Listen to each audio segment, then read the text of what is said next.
I'm really not into the Hollywood gossip or keeping up with what the celebrities are doing or newest things or projects that they got going on. But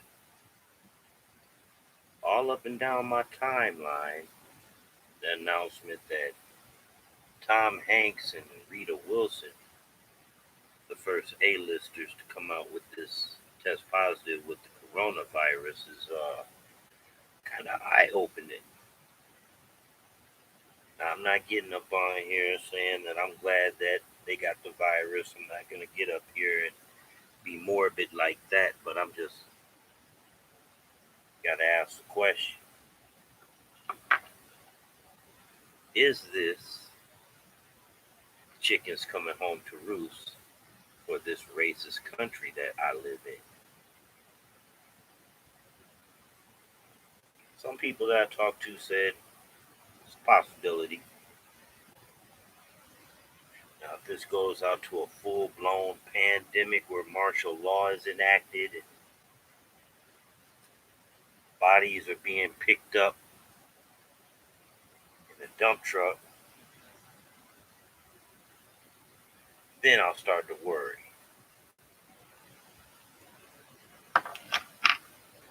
That's how it sits right now. I mean, I got gas masks for everybody in the house except for the dogs. I'm still in the process of getting two gas masks for them. I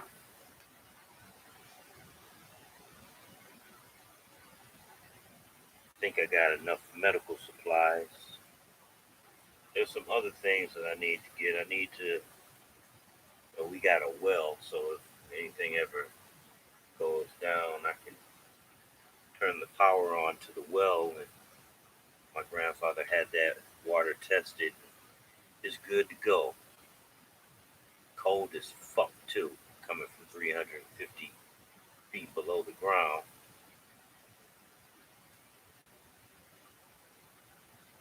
But I don't live in a fortress. I live in a subdivision, which still can be overrun.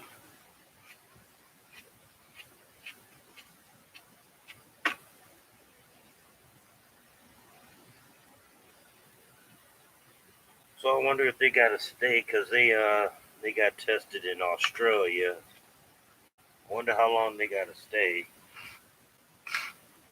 in Australia before they come back stateside. You know, wonder how many other people had to get tested around them working with them. They were working on some type of movie for Elvis Presley, some bullshit.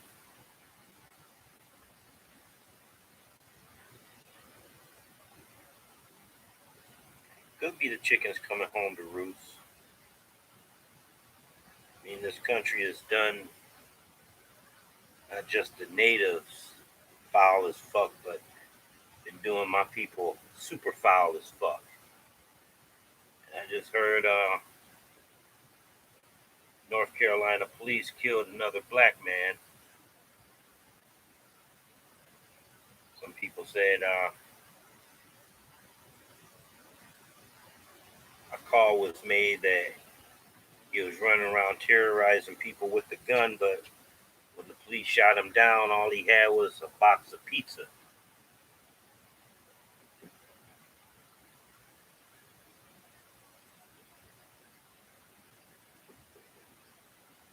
We as black people have to unite and be our own grassroots organization when it comes to demonic racists that hide behind this badge.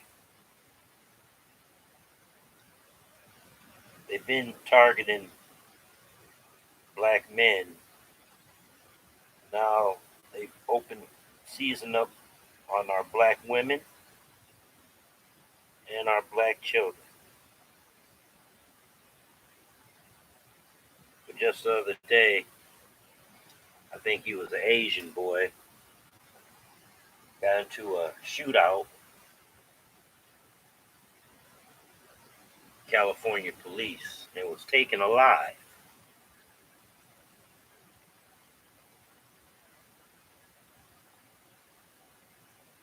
And let's play devil's advocate for a little while. What if that was a black boy, black 10-year-old boy, because the boy was 10 years old. Parents called the police because he was having a mental breakdown. When the police came, a skirmish ensued. He ran out into the backyard, into the shed, where he hid us. They didn't say it was a sawed-off. They said it was a 12-gauge shotgun. Started blasting at the police. And purposely, the police took pot shots wide of the center of mass of this young boy. So if they can do it for them, why are they always killing ours? Is this a form of population control or just ongoing terror that every time that these motherfuckers pull up behind us, our feet get cold, our hearts start to race, our mouth gets dry?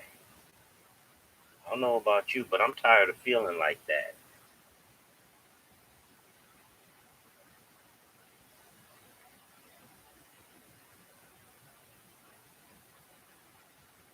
No, I don't never had no sympathy. No motherfucking cop that dies in the line of terror.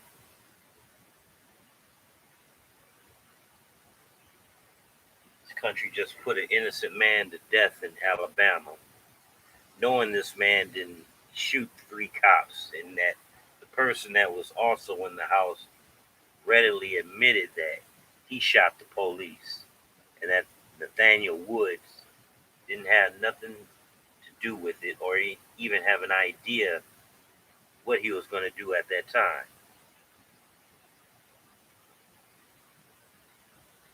Alabama police played Nathaniel Woods just foul anyway, just, hitting him up with these damn misdemeanors and then coming to his house with a misdemeanor warrant.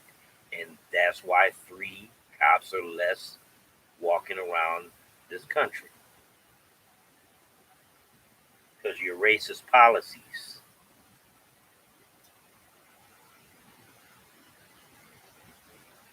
And now I'm seeing more and more that these white racist officers are, they're roided up, not only berating and targeting black people, but poor white trash. And we already know the white man will be twice as quick to pick up a gun and fire on the police than a black man would. But if so many of them start doing that, that might be an epidemic. They might really start wearing those masks like in Watchmen.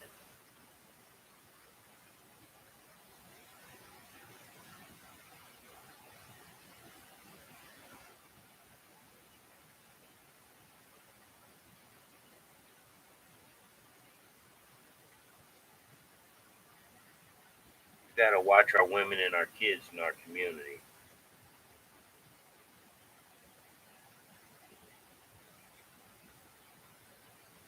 So many of them are coming up missing.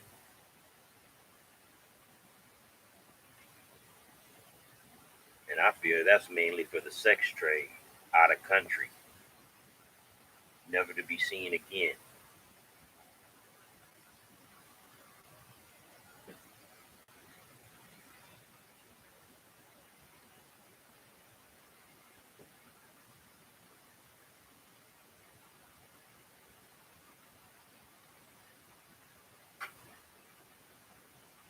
And then the establishment wants to give us a phone today and sentence Harvey Weinstein to 23 years.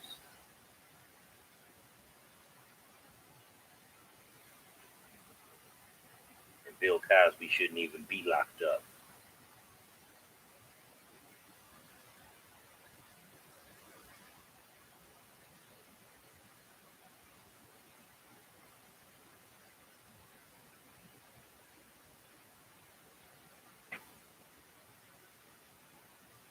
I think we're fast approaching, as a race of people, as a whole unit, we're getting tired of the status quo,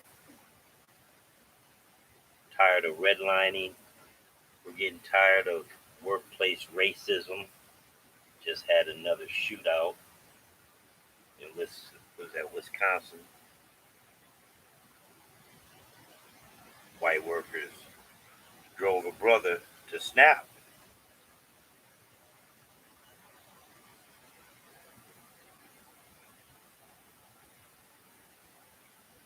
Marching doesn't get us anywhere. Marching doesn't get anybody anywhere, really.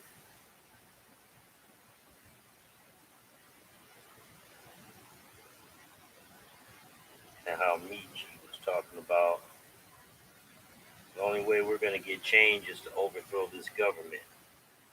I mean, overthrow the entire motherfucking country.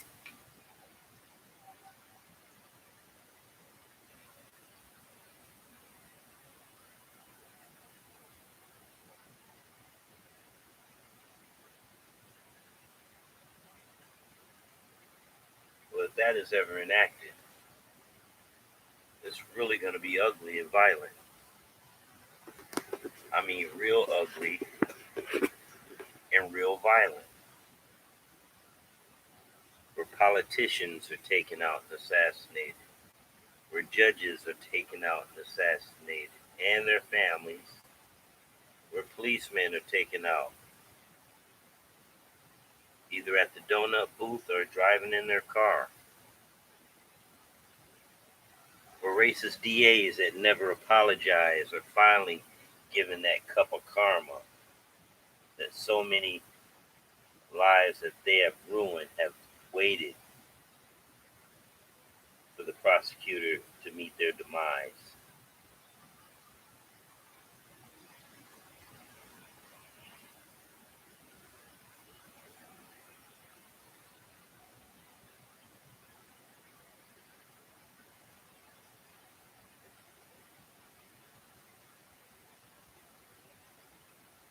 Nobody is above the law in this country, in this stolen country. But for some reason, white people think they are.